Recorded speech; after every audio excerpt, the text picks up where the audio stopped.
नमस्कार. कर्म ही एक गोष्ट अशी आहे ना, जी कुणाला चुकवता येत नाही.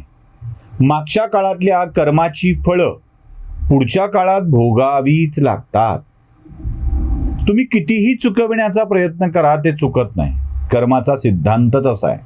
ते तुमच्या समोर उभं राहतं म्हणजे राहतच. मी काही तुम्हाला अध्यात्म सांगायला आलेलो नाही आहे, तत्वज्ञान सांगायला आलेलो नाही आहे. मी तुम्हाला सरळ राजकीय घटनाच सांगायला आलोय. नमस्कार, मी सुशील कुलकर्णी आणि आपण पाहताय अॅनालायझर. मागच्या जुन्या काळात मी तुम्हाला घेऊन जातोय कर्माचा सिद्धांत पटवून देण्यासाठी. काही वर्षापूर्वी तुम्हाला आठवत असेल, रमेश किनी नावाचे एक व्यक्ती होते, ज्यांचा खून झाल्याची चर्चा होती. मुंबईचे रमेश किनी, ज्यांना मुंबईतल्या जागेच्या रिकाम्या करण्यासंबंधीच्या वरून वाद सुरू झाला आणि त्यातून रमेश किनीला धमकावणं सुरू झालं. त्यानंतर रमेश किनी पुण्यातल्या एका चित्रपटगृहामध्ये मृतावस्थेत आढळला. हा खून असल्याची चर्चा सुरू झाली. त्या काळामध्ये आजच्यासारखं सोशल मीडिया नव्हता, TV चॅनल्सचा असा रतीब नव्हता आणि त्यामुळं वर्तमानपत्रातूनच याच्या बातम्या यायच्या आणि वर्तमानपत्रातल्या बातम्या याच सरकारी यंत्रणेवरचा दबाव असायच्या. रमेश किनी प्रकरणामध्ये राज ठाकरेंना अडकविण्यात आलं होतं. राज ठाकरेंच्यावरती सरळ सरळ मनुष्यवधाचा गुन्ह्याचा आरोप होऊ लागला होता. राज ठाकरे अस्वस्थ होते. या चर्चेला खतपाणी मिळत होतं. ते कुठून मिळत होतं, कोण देत होतं, हा प्रश्न मी विचारण्याची गरज नाही आणि त्याचं उत्तर आपल्याला समजून घेण्याची गरज नाही. आता जरा बघूया की का होत होतं हे.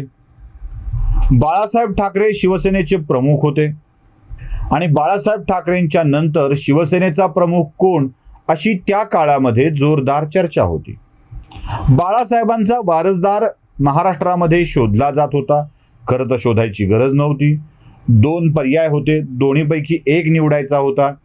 बाळासाहेबांच्या वारसदाराचा शोध राज ठाकरेंच्या जवळ थांबणार की उद्धव ठाकरेंच्या जवळ थांबणार, हा देखील मोठा प्रश्न होता. उद्धव ठाकरे बाळासाहेबांची चिरंजीव असले तरी बाळासाहेबांचं प्रतिरूप म्हणून राज ठाकरेंच्याकडे बघितलं जात होतं आणि बहुतेकांच्या मनात हीच कल्पना होती की बाळासाहेबांच्या नंतर शिवसेनेचे प्रमुख राज ठाकरे हेच असतील. राज ठाकरे शिवसेनेचे प्रमुख होणार म्हणून अनेकांच्या पोटात कालवत होतं आणि त्यांनी राज ठाकरेंना पद्धतशीरपणे या प्रकरणात अडकवलं. राज ठाकरे थांबले. नुसते थांबलेच नाहीत, तर शेवटी शिवसेनेच्या प्रवाहातून बाहेर पडले आणि अनेक वर्षानंतर त्यांनी महाराष्ट्र नवनिर्माण सेना हा आपला स्वतंत्र पक्ष स्थापन केला. राज ठाकरे थांबावेत, मागे पडावेत, बाहेर पडावेत, यासाठी काम कोण करत होतं, या प्रश्नाचं उत्तर आपल्या सगळ्यांनाच चांगल्या पद्धतीने ठाऊक आहे. काय पुढे सरकला, अनेक वर्ष निघून गेली. उद्धव ठाकरे शिवसेनेचे प्रमुख झाले. बाळासाहेब निघून गेले. उद्धव ठाकरे महाराष्ट्राचे मुख्यमंत्री देखील झाले. आता उद्धव ठाकरेंच्या नंतर शिवसेनेचा प्रमुख कोण, याची चर्चा सुरू झाली आहे आणि स्वाभाविकपणे आताच्या घडीला राज ठाकरे यांच्याप्रमाणे आदित्य ठाकरे यांच्या नावाची चर्चा सुरू झाली आहे. आदित्य ठाकरे शिवसेनेचे पुढचे प्रमुख होणार आणि आता असलेल्या मोठ्या नेत्यांच्या हयातीत ते होणार, ही गोष्ट लक्षात येऊ लागली आहे. त्यामुळे अनेकांच्या मनात जशी भावना राज ठाकरे प्रमुख होणार म्हणून काही लोकांची आली होती, तशी आता आदित्य ठाकरे प्रमुख होणार म्हणून काही लोकांच्या आली आहे का? आणि त्याचमुळं आदित्य ठाकरेंना अडचणीत आणण्याचे प्रयत्न सुरू झाले आहेत का? प्रश्न यासाठी विचारतोय की घटना तशाच घडतायत. तेच सगळं समोर येत आहे, जसं राज ठाकरेंच्या विषयामध्ये समोर आलं होतं. कसं ते आपण जरा बघूया. कुठेही संबंध येतो तेव्हा आदित्य ठाकरेंशीच येतो. आदित्य ठाकरेंचं राजकीय करिअर घडावं, ते शिवसेनेचे नेते व्हावेत, अशी सर्वात मोठी इच्छा कोणाची असेल तर ती रश्मी ठाकरे यांची आहे. रश्मी ठाकरे या आदित्यच्या राजकीय करिअर करता आघाडीवर आहेत, आग्रही आहेत. म्हणून रश्मी ठाकरेंनाच अडचणीत आणलं जात आहे. श्रीधर पाटणकरांचं प्रकरण रश्मी ठाकरेंच्यासाठी अडचणीचं ठरणार म्हणून देवस्थानच्या जमिनीचा विषय विरोधक विसरलेले असताना किंवा विरोधकांनी मोठा मुद्दा बनवलेला नसताना सुद्धा संजय राऊतांनी आपल्या पत्रकार परिषदेत काढला. यात रश्मी ठाकरे बॅकफुटवर जाणार हे नक्की माहीत आहे. रवींद्र वायकरांच्या पत्नीच्या सोबतच्या जमिनीचा विषयही असाच आहे. 2 वर्षापूर्वी किरीट सोमय्यांनी आरोप करून हे प्रकरण थंड बस्त्यात गेलं होतं.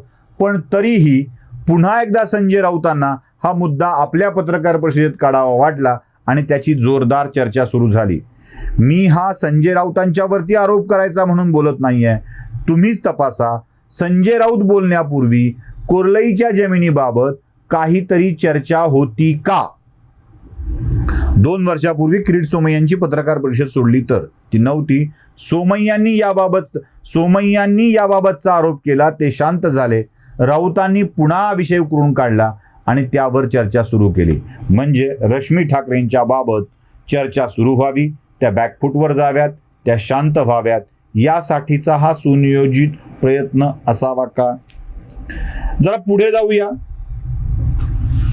आदित्य ठाकरेंना थेट धक्का बसावा अशी कृती घडती आहे. मी पुन्हा कर्माचा सिद्धांत हा विषय यासाठीच बोलला होता.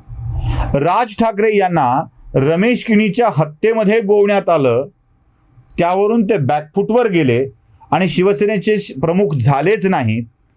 तसं आता आदित्य ठाकरेंच्या पुढे यासाठी या दिशा सलियांच्या मृत्यूच्या प्रकरणाची चर्चा वाढवली जाते. त्यातले वेगवेगळे मुद्दे समोर आणले जात आहेत. खरं तर दिशा सलियांच्या कुटुंबियांना वाईट वाटू नये म्हणून या प्रकरणावर बोलू नका असा आग्रह मुंबईच्या महापौर करतात. स्वतः दिशाच्या कुटुंबियांना भेटतात, त्यावेळी त्या कॅमेरे घेऊन जातात, सगळे निवेदन दिल्या घेतल्याची फोटोज काढतात आणि पत्रकार परिषद घेऊन हा विषय मांडतात. ज्याला या विषयावर चर्चा नकोय तो गुपचूप जाऊन भेटतो आणि त्याबाबत चर्चा करू नका असं सांगतो. पण मुंबईच्या महापौरांना याबाबत चर्चा करायची होतीच, ती त्यांनी केली का असाही प्रश्न या निमित्ताने पडतो. बरं, या मुंबईच्या महापौर सुद्धा संजय राऊतांच्या अगदीच जवळच्या निघाल्या. जेव्हा मुंबईतला एकही आमदार अथवा मंत्री संजय राऊतांच्या पत्रकार परिषदेला हजर असत नाही, तेव्हा जातीनं आणि काळजीनं, म्हणजे पिन असेल, माईक काढा, छान झालं, घाम पुसायला त्याच होत्या, हे सगळं बघितल्यावर आपल्या लक्षात येतं की पुन्हा एकदा संजय राऊतांचं कनेक्शन या प्रकरणामागे आहेच आहे. संजय राऊत कोणाकोणावर टीका करतायत आणि ती माणसं कोणकोणती विषय काढतायत जरा नीट तपासून बघा. संजय राऊत नारायण राणे यांच्यावरती टीका करतात. नारायण राणे यांच्यावरती टीका केली की आपण शिवसेनेचे निष्ठावंत असं म्हणता येऊ शकतं, कारण नारायण राणेंवर टीका म्हणजे उद्धव ठाकरेंना खुश करणं. संजय राऊत नितेश राणे यांच्यावरती टीका करतात, पुन्हा तोच मुद्दा जो नारायण राणेंच्या सोबत लागू आहे तो. संजय राऊत कंगना राणावतला नॉटी हा शब्द नाही आहे, हरामखोर हा शब्द आहे, तो त्यांना म्हणायला लाज वाटली नाही आणि ज्यांनी चुकीचा शब्द उच्चारलाय त्यांनी तो उच्चारलाय असं सांगायला मला कशाला लाज वाटावी. कंगना राणावतवर टीका करणारे संजय राऊत, अर्णव गोस्वामीवर टीका करणारे संजय राऊत. अर्णव गोस्वामीवरच्या टीकेला तर पुन्हा 2 मुद्दे आहेत. मी आता एकावरच थांबतोय, दुसरा ओझरता सांगून जातो. अर्णव गोस्वामीवरती टीका करतात, समीर वानखेडेवरती टीका करतात. या सगळ्या प्रकरणात या 4 लोकांच्या वरती संजय राऊत का बोलतात? कारण या 4ही लोकांनी योगायोग असा आहे की दिशा सलियान आणि सुशांत सिंगच्या मृत्यू प्रकरणामध्ये सहभाग नोंदवलेला आहे, तपासात सहभाग नोंदवलेला आहे, प्रश्न विचारलेली आहेत, आक्षेप व्यक्त केलेले आहेत. या लोकांवरती टीका केली की ते चिडणार, चवतळणार आणि पुन्हा एकदा दिशा सलियान आणि सुशांत सिंगच्या मृत्यूचं प्रकरण बाहेर काढणार. कारण दिशा सलियानचा मृत्यू हा सुशांतच्या मृत्यूशी रिलेटेड आहे असंही बोललं जातं. मग साहजिकच आहे याचा त्रास आदित्य ठाकरेला होणार. मी याच्या अर्णवच्या विषयामध्ये पुन्हा सांगतोय की अन्वयचा प्रकरण, अन्वय नाईकचं जे प्रकरण आहे, अर्णव गोस्वामी आणि अन्वय नाईक हे जे प्रकरण आहे ते पुन्हा एकदा जाऊन पोहोचतं ते रश्मी ठाकरेंच्याकडे. कारण कोर्लईच्या सगळ्या जमिनी या अन्वय नाईक कडून वायकर आणि ठाकरे यांनी विकत घेतलेल्या आहेत. पुन्हा तेच सूत्र जुळत आहे. या सगळ्या प्रकारामध्ये शिवसेनेतला एक ज्येष्ठ वर्ग जो संजय राऊतांच्या सोबत आहे त्याला आदित्यचं नेतृत्व नकोय का? आणि ते नको आहे तर असं नकोय सांगून ते टळणार आहे असं होणार नाही. त्यामुळे जो खेळ राज ठाकरेंच्या सोबत खेळला गेला तोच खेळ आदित्यच्या सोबत खेळला जातो आहे का हे देखील बघणं आवश्यक आहे. म्हणून मी कर्माचा सिद्धांत असं म्हणालो. संजय राऊत जे मुद्दे काढतायत ते मुद्दे रश्मी ठाकरे आणि आदित्य ठाकरे यांना बॅकफूटवर नेणारे आहेत.